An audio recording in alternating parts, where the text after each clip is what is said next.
오늘 우리에게 주시는 하나님의 말씀은 신약성경 요한복음 17장 17절로 26절입니다. 제가 보는 성경으로 신약 177쪽입니다. 한 절씩 교독하겠습니다. 그들을 진리로 거룩하게 하옵소서. 아버지의 말씀은 진리니이다. 아버지께서 나를 세상에 보내신 것 같이 나도 그들을 세상에 보내었고 또 그들을 위하여 내가 나를 거룩하게 하오니 이는 그들로 진리로 거룩함을 얻게 하려 함이니이다. 내가 비웃는 것은 이 사람들만 위함이 아니오 또 그들의 말로 말미암아 나를 믿는 사람들도 위함이니 아버지여 아버지께서 내 안에 내가 아버지 안에 있는 것이 것 같이 그들도 다 하나가 되어 우리 안에 있게 하사 세상으로 아버지께서 나를 보내신 것을 믿게 하옵소서. 내게 주신 영광을 내가 그들에게 주었사오니 이는 우리가 하나가 된 것 같이 그들도 하나가 되게 하려 함이나이다. 곧 내가 그들 안에 있고 아버지께서 내 안에 계시어 그들로 온전함을 이루어 하나가 되게 하려 함은 아버지께서 나를 보내신 것 같이 또 나를 사랑하신 같이 그들로 사랑하신 것을 세상으로 알게 하려 함이로소이다. 아버지께서 내게 주신 자도 나 있는 곳에 나와 함께 있어 아버지께서 창세 전부터 나를 사랑하심으로 내게 주신 나의 영광을 그들로 보게 하시기를 원하옵나이다. 의로우신 아버지여, 세상이 아버지를 알지 못하여도 나는 아버지를 알았사옵고 그들도 아버지께서 나를 보내신 줄 알았사옵나이다. 내가 아버지의 이름을 그들에게 알게 하였고 또 알게 하리니 이는 나를 사랑하신 사랑이 그들 안에 있고 나도 그들 안에 있게 하려 함이니이다.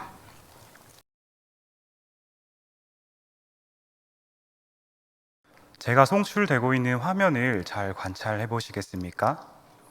아마도 금세 배경이라고 할 수 있는 제 뒷공간은 조금 흐리게 나와 있는 것과 또 저는 그에 비해서 선명하게 송출이 되고 있는 것을 눈치채셨을 것입니다.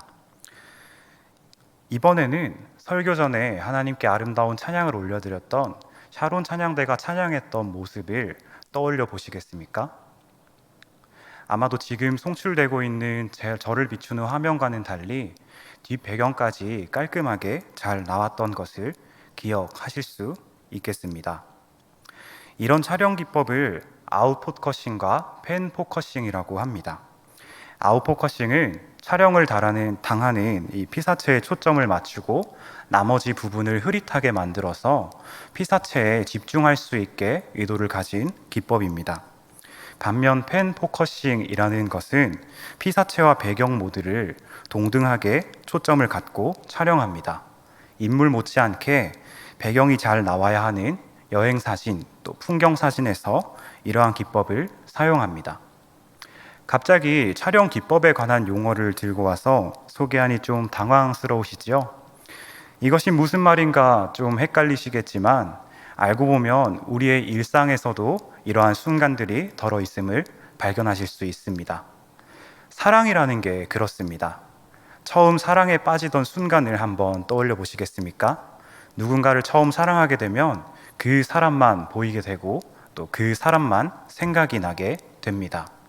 그래야 해서 일상을 보내는 동안 분명히 밥도 먹고 또 얘기도 나누고 잠도 자고 많은 일들을 겪게 되지만 그것들이 도무지 생각이 나지 않고 오직 한 사람만 생각이 나며 그 사람을 떠올리면 미소를 짓게 되는 순간이 찾아옵니다. 이것을 사랑의 아웃포커싱이라고 할 수 있겠습니다. 반면에 시간이 지나기 시작하면 소홀히 했던 일상들이 점점 더 동등하게 중요하게 느껴집니다. 다른 사람과 약속을 잡기도 하고 또 점점 생각하는 시간과 만나는 시간을 줄여가기도 하며 일상과 사랑이 균등을 맞추게 되는 것이지요. 이것을 펜포커싱이라고 부를 수 있겠습니다. 사랑뿐만 아니라 우리 신앙도 이와 비슷한 양상을 띱니다. 오늘 함께 예배하는 대부분 사람이 하나님을 처음으로 인격적으로 만난 순간을 기억하고 계실 것입니다. 하나님을 만났다고 고백한 이후부터 일정한 기간 동안 우리 마음속에 하나님을 향한 뜨거운 사랑이 가득 차게 됩니다. 하나님께서 내게 주신 사명이 있을까? 하나님을 믿는다는 것은 어떤 것일까? 라는 등의 질문이 하루 종일 우리 머릿속에 맴돌게 됩니다. 하나님에 대해서 더 알고 싶어서 성경책을 읽기도 하고 매일 아침 큐티를 하기도 하고 각종 예배에 빠짐없이 참석하기도 하는 등 내 일상이 하나님으로 가득 차게 되는, 하나님께만 집중하게 되는 신앙의 아웃포커싱 상태를 겪게 됩니다. 너는 마음을 다하고 뜻을 다하고 힘을 다하여 내 하나님 여호와를 사랑하라는 신명기 6장 5절 말씀처럼 처음 교회 때부터 특정한 장소에 모여서 하나님을 예배하고 교제하는 우리 신앙의 아름다운 전통처럼 우리 신앙에 있어서 아웃포커싱이라는 상황은 매우 중요한 개념입니다. 하지만 이에 못지않게 내 이웃 사랑하기를 내 자신과 같이 사랑하라 나는 여호와이니라는 레위기 19장 18절 말씀처럼 흑사병이 유행할 때 우리 신앙의 선배들이 자신의 목숨을 내어놓고 이웃의 필요를 제공하며 사랑을 나누었던 것처럼 팬 포커싱 또한 우리의 신앙에 매우 중요합니다. 이것이 이처럼 중요하다고 말하기 위해서는 성경에서 그 근거를 찾을 수 있어야겠지요. 따라서 예수님께서 잡히시기 전 마지막 기도를 기록하고 있는 오늘 본문에서는 이러한 팬 포커싱이 어떻게 나타나고 있으며 또한 성경의 곳곳에서 이러한 것들이 나타나고 있는지 함께 살펴보려 합니다. 성경의 처음 부분인 창세기 1장부터 2장까지의 말씀은 하나님께서 온 천지 만물을 창조하시던 원대한 이야기를 우리에게 들려줍니다. 하지만 그 원대한 이야기가 무색하게 우리 인간은 3장에서 선악과를 따먹음으로, 6장에서 온 땅에 폭력을 가득하게 함으로, 11장에서 하나님의 명령을 배반하고 모여 살기를 갈망함으로 하나님의 창조 질서를 배반합니다. 성경 전체의 서문을 구성하는 11개의 장 중에서 8개의 장이 우리의 배반, 죄로 가득 찬 이야기라니 참 암울하지요. 그래서 성경을 펴들고 창세기를 읽어오며 어느덧 12장에 다다르는 순간 성경을 읽고 있는 우리 자신에게 이렇게 질문하고 있는 듯 합니다. 이제 하나님께서 과연 무엇을 하실 수 있을 것인가? 하나님께서는 온 만물이 하나님으로 인해 복을 누리는 하나님의 꿈을 포기하지 않으셨습니다. 그래서 11장까지의 암울한 상황을 뒤집을 한 사람을 택하시며 그에게 이렇게 말씀하십니다. 창세기 12장 1절부터 3절입니다. 제가 읽어드리도록 하겠습니다. 여호와께서 아브라함에게 이르시되 너는 너의 고향과 친척과 아버지의 집을 떠나 내가 내게 보여줄 땅으로 가라. 내가 너로 큰 민족을 이루고 내게 복을 주어 내 이름을 창대하게 하리니 너는 복이 될지라. 너를 축복하는 자에게는 내가 복을 내리고 너를 저주하는 자에게는 내가 저주하리니 땅의 모든 족속이 너로 말미암아 복을 얻을 것이라 하신지라. 하나님의 말씀 속에서 알 수 있는 하나님의 꿈과 그로 인한 아브라함의 사명은 2절 말미와 3절 말미에 잘 나타나 있습니다. 복이 되는 것과 땅의 모든 족속이 아브라함으로 말미암아 복을 얻는 것입니다. 아브라함이 복이 된다는 말은 복이 아브라함에게서 그치는 것이 아닌 그의 밖으로 뻗어나갈 때, 그래서 땅의 모든 족속이 함께 복을 누리게 될 때 그것을 진정한 복이라고 부를 수 있다는 의미입니다. 바꾸어 말하면 혼자서는 아무리 복을 누린다고 해도 그것이 성경이 이야기하고 있는 복과는 거리가 멀다고 할 수 있습니다. 그렇다면 하나님께서 땅의 모든 족속에게 주시고자 하는 복이 과연 무엇일까요? 우리는 창세기 1장에서 그 단서를 찾을 수 있습니다.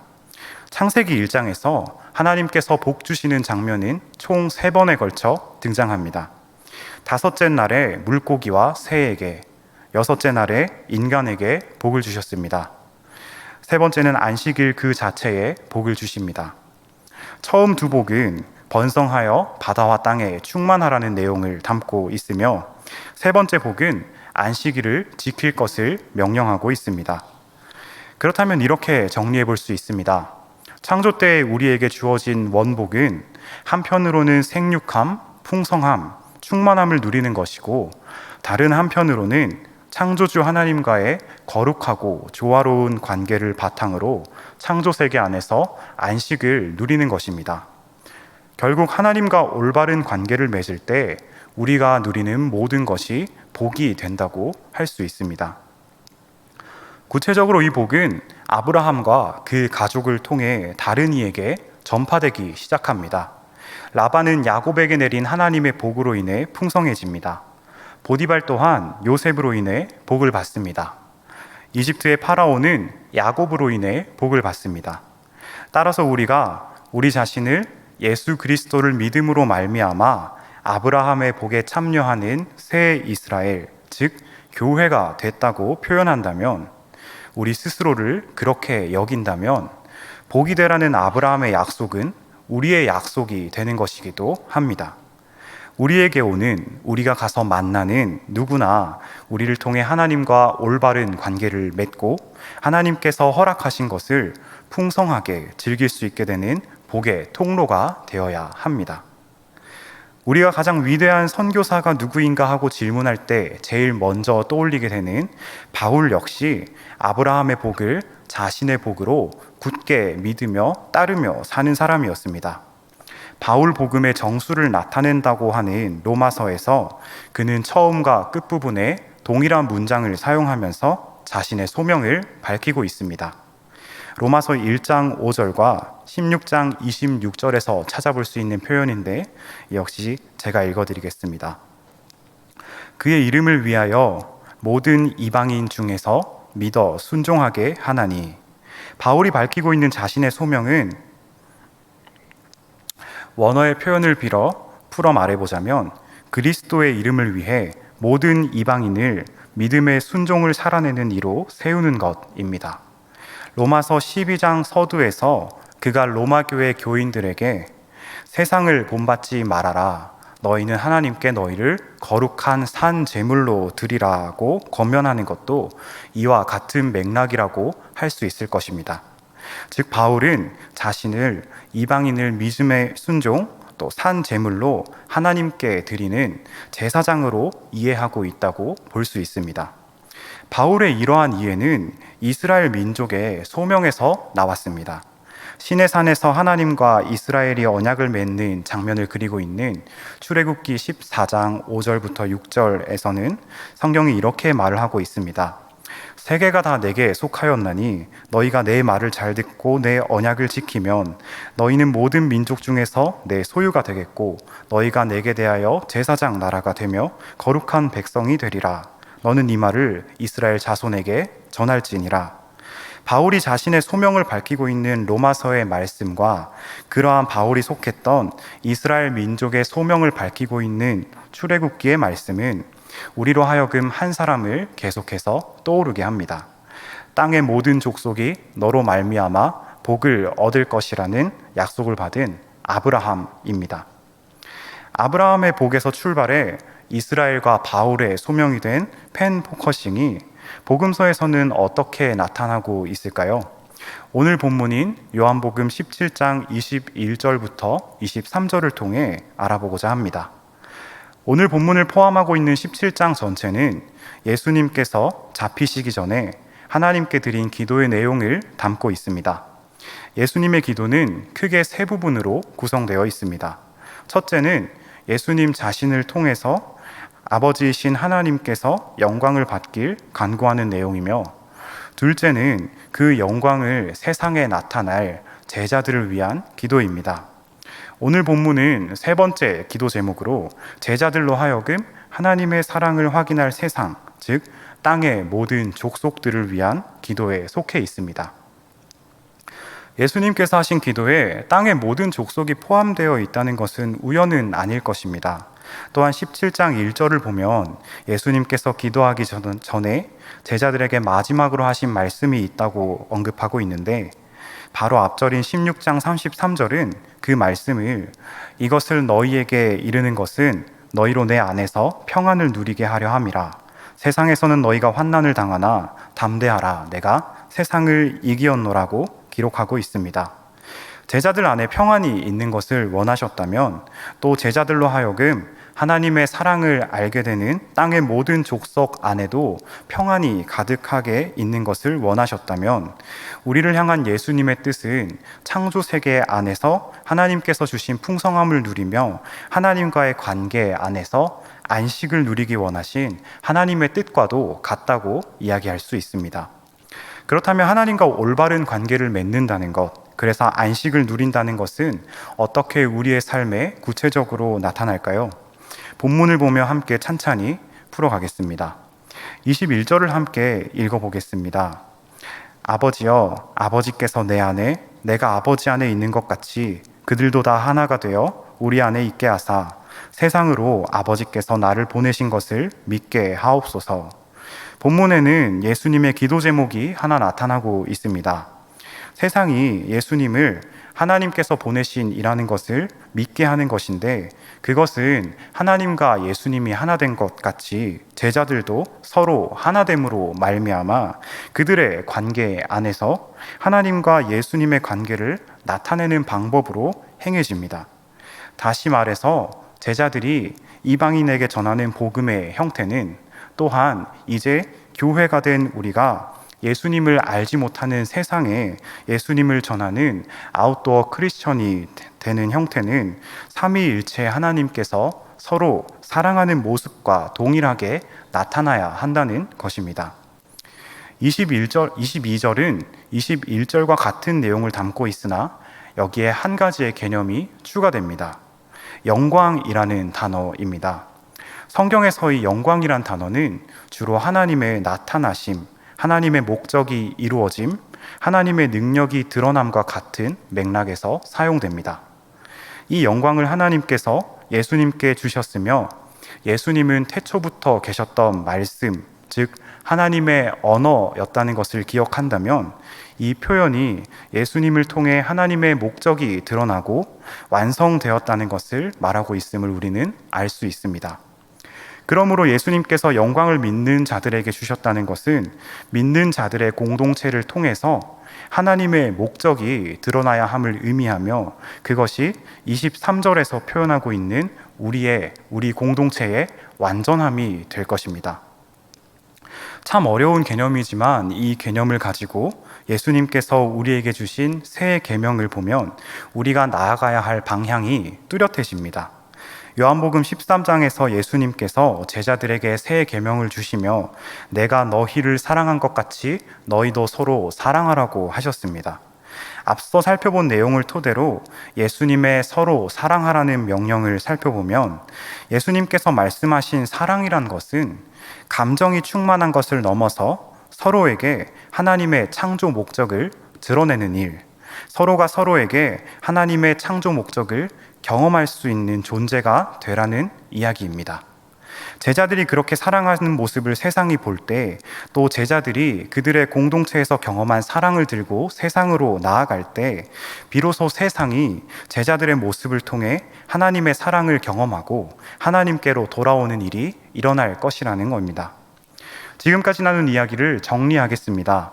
하나님께서는 온 만물에 하나님과 올바른 관계를 맺으며 하나님이 주시는 것을 풍성하게 누리는 상태인 복이 있길 원하셨습니다. 하지만 우리 인간은 세 차례나 그것을 거부했습니다. 암울한 시대가 계속됐고 더 이상 가능성이 없어 보이는 그때 하나님께서 한 사람을 선택하셨습니다. 하나님은 그의 믿음과 순종을 통해 열방에 복을 주시기 원하는 하나님의 뜻이 이루어지기를 원하셨습니다. 그러나 걷잡을 수 없이 강해져 버린 악은 하나님께서 택한 백성들마저도 사로잡았습니다. 악이 계속해서 하나님의 창조 세계를 망가뜨리는 것을 계속 두고 보실 수 없었던 하나님께서는 예수 그리스도를 통해 상황을 전복시키셨습니다. 그리스도 예수 안에서 악이 폐기 처분되었고 자신의 창조 세계에 복 주시려는 하나님의 창조 목적이 그 어떤 역전 가능성도 배제한 채 굳게 세워졌습니다. 우리는 이것을 구원, 복음이라고 말합니다. 따라서 복과 구원, 복음은 뗄 수 없는 관계인 것입니다. 그러나 그리스도 예수 안에서 하나님의 뜻이 바로 세워졌음에도 불구하고 여전히 세상에는 모두를 구원하길 원하시는 하나님의 뜻을 따라 악의 패기가 유보된 채로 살아가고 있습니다. 그러므로 세상으로 나가서 세상에 복을 전하라 하시는 하나님의 명령 또한 여전히 유효하다고 할 수 있습니다. 신명기는 그래서 이스라엘 백성에게 너희가 생명을 선택하라며 끊임없이 요구합니다. 순종을 통해서 하나님의 복 안에서 머물러 있으라는 것입니다. 하지만 율법이라는 것은 그것을 인도할 능력이 없었습니다. 그래서 이제 예수 그리스도를 믿는 모두에게 성령의 선물이 주어지고 성령님의 권능으로 말미암아 우리가 순종을 통해 복 안에 머무를 수 있게 되었습니다. 그러므로 우리는 세상에 복을 전하라 하시는 하나님의 명령을 수행할 수 있는 능력 또한 갖추게 된 것입니다. 이러한 성경의 요구를 공부하며 하나님의 뜻을 따라 행하는 하나님의 동력자가 되기 위해 고등부 친구들이 수련회를 하고 있습니다. 위드 코로나라는 일상에서 선교적인 삶을 사는 것은 무엇인가? 어떻게 하나님의 사랑을 세상에 전할 수 있을 것인가? 치열하게 고민하고 있습니다. 그러한 고민을 안고 오늘 하나님의 동력자가 되겠다고 헌신하며 이 자리로 나온 고등부 친구들, 8월 1일 홍지연 선생님의 정치란 무엇인가 라는 강의에서 한 언론이 우리나라를 갈등 공화국이다라고 표현하는 것을 들었을 것입니다. 이미 이 단어를 체감하는 친구들도 있고 또 앞으로 삶을 살아가며 체감할 친구들도 있을 것입니다. 그러나 여러분은 갈등 속에서도 평화를 전하는, 사랑을 전하는 하나님의 동력자로 부름받았습니다. 내가 세상을 이기었으니 담대하라고 말씀하시는, 또 그 역할을 잘 수행할 수 있도록 끊임없이 중보하고 계시는 예수님을 의지하며 성령님과 함께 여러분의 한 걸음 한 걸음을 내디딜 수 있길 응원합니다. 또 친구들의 결단과 헌신을 옆에서 지원해주며 지지해주시는 고등부 선생님들, 여러분의 가정에서 또 직장에서 고등부 교사 공동체에서 살아내셨던 사랑이라는 소중하고 값진 경험을 친구들에게 들려주고 친구들의 이야기를 들어주므로 친구들과 사랑의 관계를 꽃피워 주십시오. 친구들이 사랑을 경험하고 세상에 사랑을 전할 수 있는 아웃도어 크리스천으로 세워지도록 이들을 지지하고 연대해 주시길 부탁드립니다. 가정의 교사로 부름받은 부모님들, 여러분께서 먼저 걸으셨던 신앙의 여정을 친구들에게 들려주십시오. 또 친구들의 서투르고도 느린 발자국을 너그럽게 기다려주시며 스스로 방향을 정해 책임성 있는 신앙의 여정을 떠날 수 있도록 존중해 주시며 친구들이 실수해도 무너지지 않도록 그들이 지나온 발자국을 여러분의 사랑으로 가득 채우며 친구들의 등 뒤를 지켜주시길 부탁드립니다. 마지막으로 저 역시 고등부 공동체에 속하며 말씀을 맡은 자로서 이들 앞에 성경에 나타난 하나님의 뜻이 바르게 전달될 수 있도록 부끄럽지 않게 준비하며 살아내겠습니다. 오늘 고등부 공동체의 헌신을 지켜보는 영은의 모든 성도님들, 영은의 모든 다음 세대는 영은의 모든 지금 세대가 키워낸다고 합니다. 여러분께서는 오늘 우리의 헌신의 증인이 되십니다. 아마 제가 설명드리지 않아도 증인의 의미에 대해 잘 알고 계실 것이라 생각됩니다. 너그러운 마음씨와 기도로 관심을 갖고 지켜봐 주시길 부탁드리며 교회에서 저희 고등부 친구들을 본다면 따뜻한 미소로 응원해 주시길 부탁드립니다. 함께 기도하겠습니다. 만물 가운데 찬양받기 합당하신 하나님, 오늘 말씀 가운데에서 만물에게 하나님과의 교제 안에서 복 누리게 하심을 허락하시며 하나님을 배반한 저희를 포기하지 않으시며 그리스도 예수를 통하여서 저희를 회복해 하셔서 열방의 복이 되는 백성으로 보내게 하신 것을 깨달았습니다. 이 시간 헌신하며 하나님 앞으로 나아가는 고등부 친구들, 선생님들, 모든 성도들의 결단을 받아주시며 용기와 담대함, 지혜와 명철이 가득해 하시어 세상 가운데 하나님의 사랑을 전하는 아웃도어 크리스천이 되게 하옵소서. 만물을 화평케 하시는 우리 주 예수 그리스도의 이름으로 기도드립니다. 아멘.